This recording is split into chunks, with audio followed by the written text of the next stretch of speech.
you talk a lot in the book about the celebrity brands. You talk about Michael Jackson, Jimmy Buffett, Evel Knievel, even Bruce Lee. What do you learn, and what can people who read the book learn from studying celebrity brand appeal? Well, every celebrity has a different way, but the way I broke down Jimmy Buffett is the guy had one or two songs. He really had one song that really became big, and you have to think, would he have been singing that type of way on the street, whether he made money or not? And it's just like what I said with the Puffy situation. He has one song, really became big. Now he has blenders, and he has a land shark, something named after him, a beer named after him, getaways. He has people called parrot heads who follow him. You have other artists who are not like that. You have a Milli Vanilli, or you have a Vanilla Ice, who are manufactured in the studio. They couldn't care less about what song they're singing or what dance they're doing because they're just wanting to be manufactured for the purpose of money. And those guys are one-hit wonders, and they die immediately. So you have somebody like a Jimmy Buffett who can last 3-4 decades because he's true to his brand and people believe in it no matter what. So that's basically the best way to break down an artist and or a celebrity when they brand themselves. They have to be true to themselves and have kind of a transparency, and no matter what, even if they don't make it, they are basically going to be the same way regardless. And that's what people buy into. Now, I have to ask you about the celebrity brand of the moment, Tiger Woods. Do you think he will ever fully repair his brand? I think that the Tiger Woods brand was built on one thing, though. It was built on the best golf game in the world. And if we look at the two other brands that faced a lot of criticism, we talk about Muhammad Ali at a very, very, turbulent time in our country, and then we talk about Kobe Bryant, somebody who not only, was, accused of infidelity, but accused of a crime at the same time. When they came back and became the brand that they always were, the best boxer in the world, the best basketball player in the world, their endorsements and their legacy still toppled where they were at that time of the crisis. If Tiger stays true to what he does, which is playing the great game of golf, he's going to be back. Damon, in the book you say that there are 4 stages of product evolution: term, label, brand, and lifestyle. FUBU is a lifestyle. So when you reach lifestyle, you're not going to like this, but when you reach lifestyle, is the brand over? Where do you go from there? You can reach lifestyle and the brand can be over, but there is no place to go from there. It is to encompass something. Apple is a lifestyle now. If you own the category by the name of your brand or product, you're a lifestyle. If you or I ask for a soda, we're generally going to say Coke. If we go and copy some kind of paper, we're going to go say Xerox. And so if you own that category, you always have an opportunity to develop something in that world. I face it with FUBU, but you look at somebody like a Levi's, been around 75 years. They're not really going anywhere. Have they been through turmoil and their ups and downs? Absolutely, but that brand is always ready to pour water on it and become revived.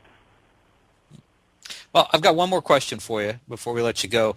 If you could apply your brand theories to any maybe struggling brand out there, which one would you love to get your hands on and take a shot at? The best one that I would love to get my hands on is it's not struggling, but it will be, is BlackBerry. Oh. That is the one for me. I use this example all the time. Would you buy a Ginsu knife, coat, or book bag or fragrance? And I'm asking you a question. No. Probably. Would you buy a Swiss Army one? Yeah.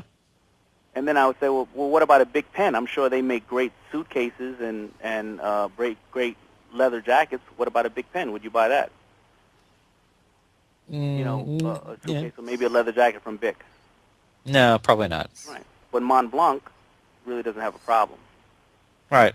So when I think about the BlackBerry, whether it's like Nokia or anybody else, they have one device and one only.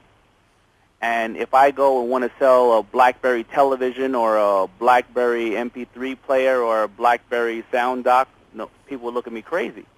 But Apple, they'd be on a line around the corner about.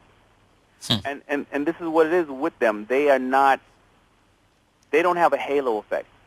BlackBerry is known for pure, clean technology, delivered fast and clean. And if I had a television that said BlackBerry and it was delivered fast, clean technology, if they led me to believe that by branding themselves the proper way, it would be like you and I when we grew up and Samsung was one of the cheapest things in the world, but now it's one of the most aspirational electronic brands in the market. And that's one of the ones. I'm sorry. We're just about to run out of time, but I want to say, folks, you can find Damon John's new book, The Brand Within, in great bookstores everywhere, and I've read it. It really is a good book. If you're interested in this stuff, go out and pick it up. You can also order it online at MrMedia.com. And Damon John is all over the internet. As a matter of fact, we may just call it the Inter-John. I don't know. Wow, I appreciate that.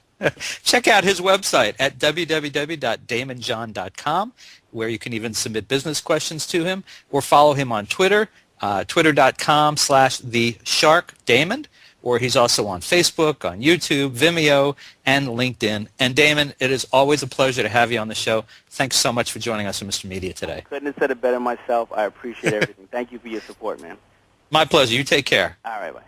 Bye-bye. And if you're watching, there's his book, The Brand Within. And, of course, for more original CEO and business leader interviews, surf over to our main website, www.mrmedia.com.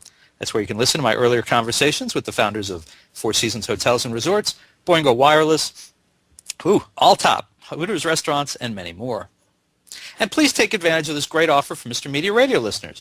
Go to www.audiblepodcast.com/mrmedia to get a free audiobook download of your choice when you sign up today. Again, that's www.audiblepodcast.com/mrmedia for your free audiobook. And subscribe to Mr. Media on iTunes and you'll never miss a show. Just search Mr. Media Interviews from within iTunes and subscribe for free. Folks, thanks so much for joining us today, especially on this first video, Mr. Media. I really appreciate you sharing a piece of your day with Mr. Media and me. Thank you for listening. See you soon.